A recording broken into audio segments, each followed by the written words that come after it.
PTI रहनुमा शहरियार आफरीदी नक्शे अमन के तहत इस्लामाबाद से गिरफ्तार। कारकुनों को उकसाने और तोड़ फोड़ के इल्जाम में पीटीआई रहनुमा फयाजुल हसन चौहान भी पकड़े गए। इस्लामाबाद हाई कोर्ट में इमरान खान की 2 मुकदमात में उबूरी जमानत में 8 जून तक तौसी।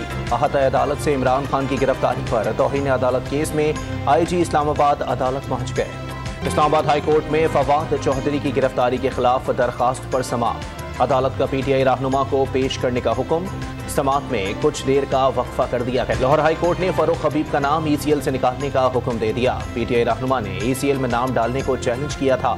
अदालत ने महफूज फैसला सुना दिया। वज़ीर आज़म शहबाज शरीफ की ज़ेर सदारत कौमी सलामती कमेटी का इजलास आज शाम 3 बजे वज़ीर आज़म हाउस में होगा। अस्करी क़यादत, वफाकी वज़रा और आला हुकाम शिरकत करेंगे। इजलास में हुकाम को 9 मई के पुरतशद्दुद वाक़यात पर ब्रीफिंग दी जाएगी। अहम तंसीबात पर हमलों के वाक़यात पर गौर किए जाने का इम्कान। फौजी तंसीबात पर हमला करने वाले मुल्ज़िमान के खिलाफ आर्मी एक्ट और ऑफिशियल सीक्रेट एक्ट के तहत ट्रायल का फैसला। फौज शरपसंदों को उकसाने वालों, उनकी हौसला अफजाई करने वालों से बखूबी वाकिफ है।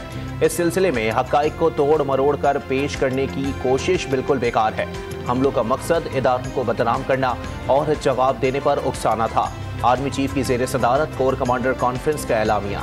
इमरान खान का 9 मई के वाक़यात की आज़ादाना तहकीकात का मुतालबा। जिन्ना हाउस समेत मुख्तलिफ इमारतों में आग लगाने के वाक़यात के पीछे मुनज़्ज़म साजिश का दावा। मीडिया में यकतरफा बयानिए का भी शिकवा। यास्मीन राशिद और अपनी बहनों की जानिब से मुजाहिरीन को तोड़ फोड़ से रोकने की वीडियो शेयर कर दी।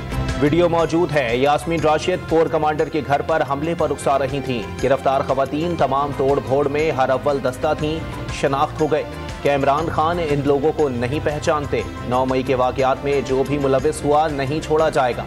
ख्वाजा आसिफ की निजी TV से गुफ्तगू। मरियम नवाज ने मुल्क में फितना और इंतशार फैलाने वालों को अंजाम तक पहुँचाना अदालत की जिम्मेदारी करार दे दिया।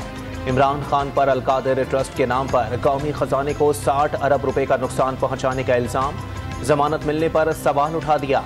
अदालत उज़्मा की जानिब से माजी में किए गए फैसलों पर भी तनकीद।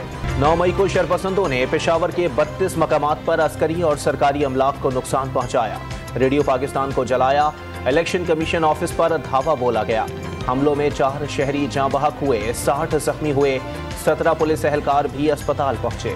किसी एक सियासी जमात या उम्मीदवार पर पोजीशन नहीं रखते। एहतजाज और इजहार राय बगैर तशद्दुद के होना चाहिए, जिससे सरकारी मुलाजमीन या अमलाक को नुकसान ना पहुंचे। गिरफ्तारियां भी कानून के मुताबिक हों। मजबूत, मुस्तहकम और खुशहाल पाकिस्तान पाक अमरीका ताल्लुकात के लिए अहम है। तर्जुमान अमरीकी महकमा खारजा की प्रेस कॉन्फ्रेंस। पेट्रोल 12 रुपये और डीजल 30 रुपये लीटर सस्ता। पेट्रोल की नई कीमत 270 और डीजल की कीमत 258 रुपये लीटर हो गई। मिट्टी का तेल 12 रुपये कमी के बाद 164 रुपये 7 पैसे में दस्तियाब। वज़ीर ख़जाना इसहाक डार ने अशिया ज़रूरिया की कीमतों और ट्रांसपोर्ट के किराए कम करने की अपील।